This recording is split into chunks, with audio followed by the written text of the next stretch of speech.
So here I want to have a little brief look at the timeline of concrete and cement.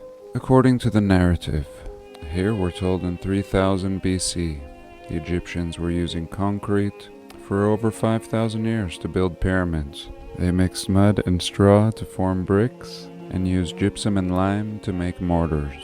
The ancient Romans used a material 300 BC to 476 AD, very close to modern cement, to build many of their architectural marvels, such as the Colosseum, the Pantheon, and many more. The Romans also used animal products in their cement as an early form of admixtures. And then from 400 AD, nothing happens until 1824. Everything must have been going just fine and dandy. Why even use something else? This cement is able to withstand seawater, has survived, according to the narrative, for thousands of years, and yet, in 1824, we decide to change cements. Joseph Asdung of England is credited with the invention of modern Portland cement, and this is quickly turning into a reset story.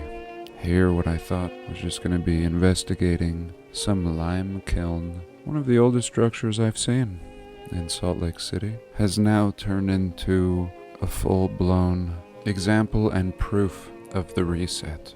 He named his cement Portland after a rock quarry that produced very strong stone. And I've talked about the idea in past videos that a lot of these very strong stones or rock quarries actually appear to be ancient star forts, and they just chip away and grind it down and repurpose it, perhaps simply repurposing concrete. And here what we see is another little snapshot of the history of concrete and cement, and this one's a little bit less general than the last one. A little more specific. We're told in 1798, Parker's Roman cement is patented in England, the first natural cement. So here we're told of a different product. In between the Roman cement and the Portland cement, we have a third one called this Rosendale natural cement. And these guys just jumped over the Rosendale cement, it seems. But nevertheless, it tells a similar story. It tells of the beginning of American cement. Of course, this 1824 date, probably closer to 1850 by the time it's distributed and understood by the masses, is too late for many of these structures. We have many cement structures found all throughout America that predate this. So what were they using? Was this Rosendale natural cement. We're told it was first discovered in America in 1818 by a man named Canvas White. A very fake sounding name, kind of lending to the idea of the facades and what they would do with this cement rock. And we're told this natural cement built the Erie Canal. Not just a building or a road, but the canal. And natural cement limestone is discovered in Rosendale, New York. Natural cement, 1875, Milwaukee. The Brooklyn Bridge opens, 1883. Concrete used, and it was Rosendale natural cement. 1886, President Grover Cleveland accepts the Statue of Liberty, a gift from the people of France, and he orders a 150-foot, 27,000-ton pedestal to be made with Rosendale natural cement. And what a lie. Did he also order the Star Fort to be built? Forgive me.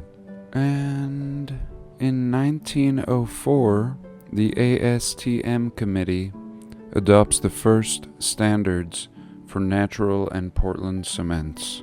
1904. So we see this transition from natural cement, or this Rosendale, to Portland Suddenly, everything is going well. All these amazing structures are built, and suddenly we have to actually begin importing cement. In 1868, the US received its first shipment of Portland cement. So already this natural cement beginning to run low? Or did it never exist? Was that just part of the narrative? I believe it wasn't until very recently that we discovered the formula to Roman concrete, being volcanic ash, lime, seawater, and a type of aluminum.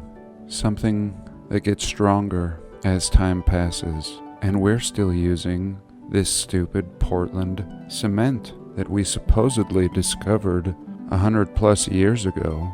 That was an absolute step backwards 100+ years ago. It just seems to me that the narrative falls apart with this very, very important element in the construction of this realm.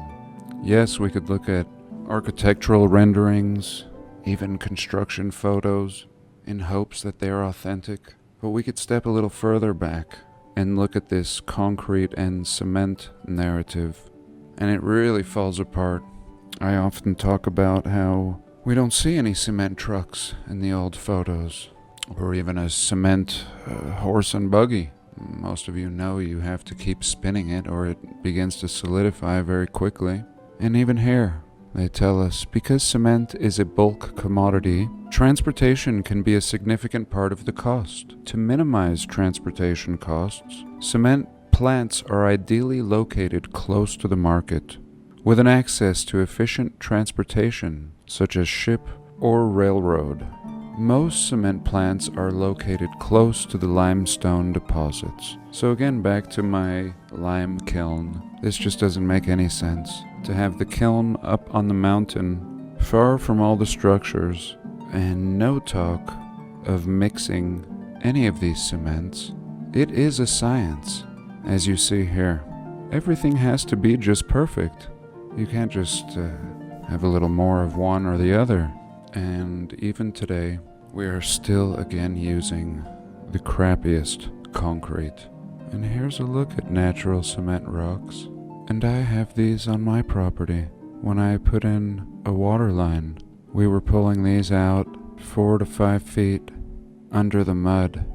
I always find it fascinating that even if I knew nothing about anything, and this was my first exploration into something of the past, it quickly turns into so many other questions, especially pertaining to the narrative.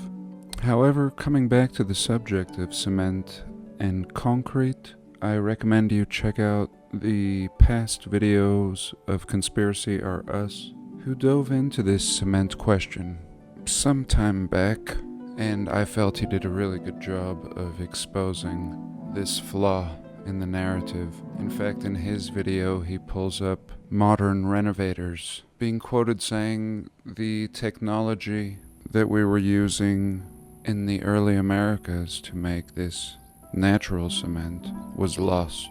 A lot of things seem to get lost by the experts, such as the telemetry to return to the moon.